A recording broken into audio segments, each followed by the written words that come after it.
Hey, what's good everyone? We're back with our deck profile. Today we're going to be doing an update instead of a brand new fresh one. This is an update to my Guru Eldlich deck.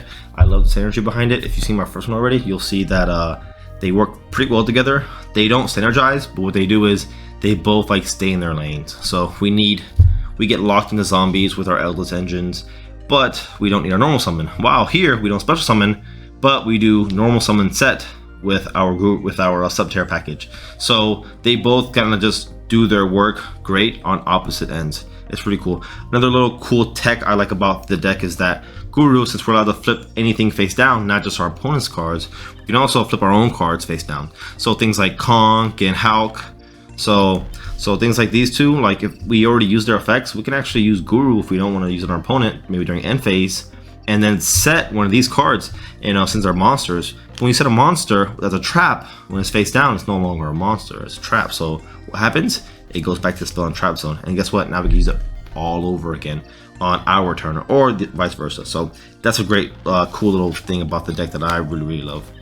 But other than that, let's go ahead and get right into the deck profile.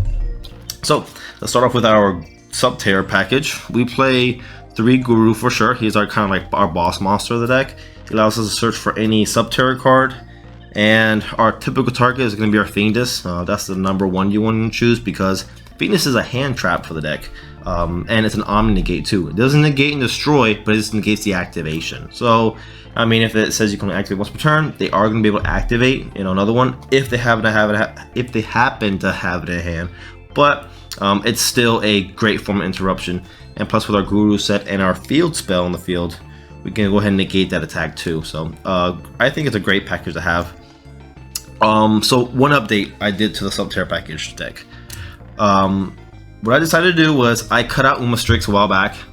So I cut out Strix and I cut out Nemesis Archer. And the reason I did it is because you need to already have your like Subterror engine already on the field, active and ready.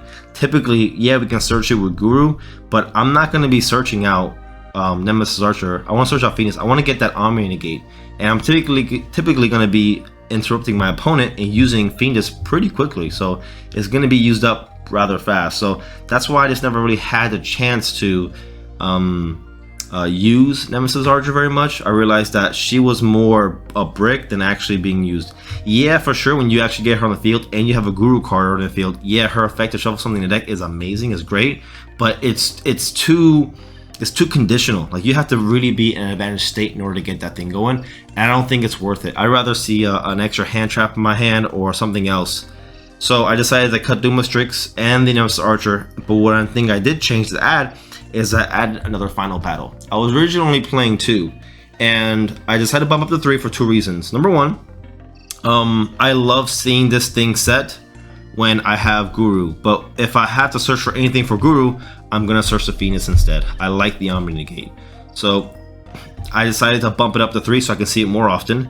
And then 2, if I don't see my Guru package, I typically will use Final Battle with Eldlich to send it to the grave, to send a card my opponent controls to the grave.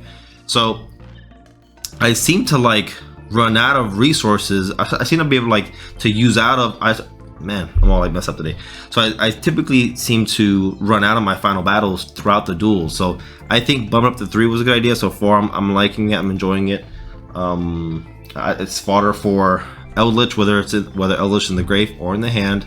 So I'm liking it so far. I'm going to see it more often, and it just makes the deck, in my opinion, stronger to take out the Strix and the Archer. They're both just too conditional. Yeah, when you pop off with their effects, they're good, but they're just too conditional, and I just wanted to make the deck a little stronger, so I decided to bump up to 3 and take out those 2. Hidden City is Hidden City. It's activate, search Guru, set Guru, activate, flip, search Fiendus, boom, we're all good. If we have a final battle in hand, perfect. Play Terraforming because it's a 4th Hidden City, and that's basically it.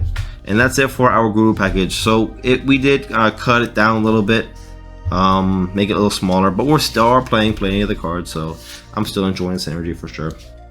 And for our Eldlich, very standard, very standard. So actually not too standard, I think about it. We play 3, so I don't play 2 Eldliches. I play 2 because everyone knows when you're playing an Eldlich deck, what do? You banish the cards, right?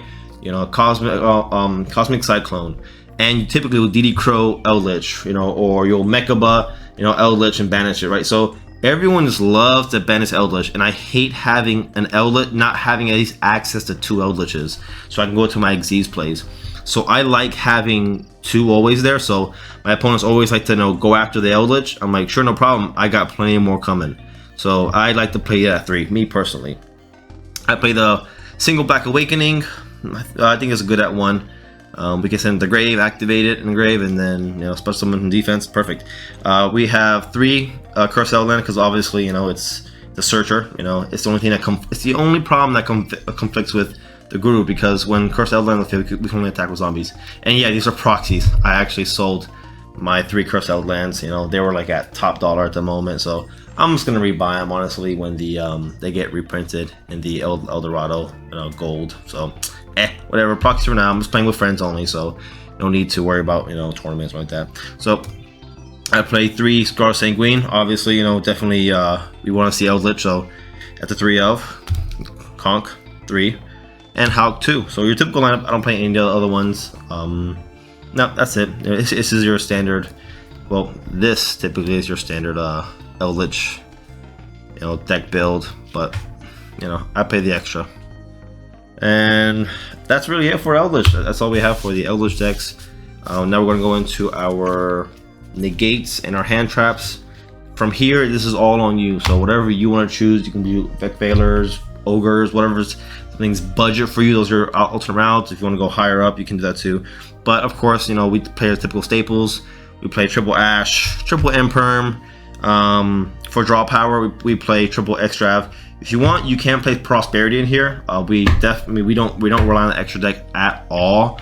I just like to see. I'd rather see 2 cards than rather seeing a specific card for me personally. But you can easily replace these with Prosperity if you like. 1 Duster, because, you know, back row can be nasty, and it's at 1. Why not? And then another new change is we play Ice Dragon's Prison. You know, I think after the reprint, it's much more budget now. I just threw it in the deck. I think it'll be very good moving forward, and we'll see from there. I know it's not very used in the meta very often much, but hey, you know, I just want to throw it in there with the replacements that I did. I think I'm looking forward to seeing how it does.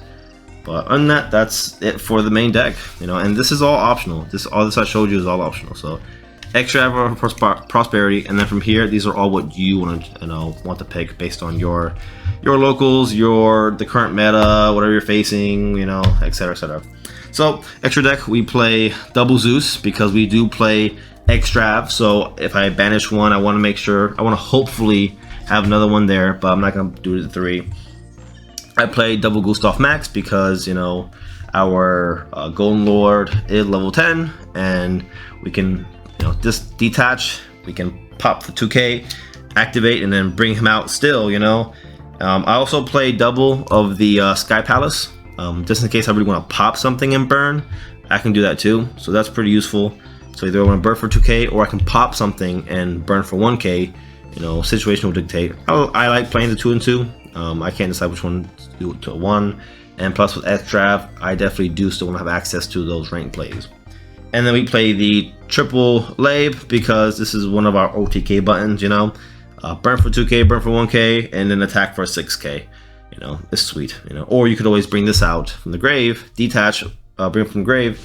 You got a 4K beat stick, and you have the 3500 Golden Lord, and then you could always just overlay into Zeus after Lab if you like. So I think it's great.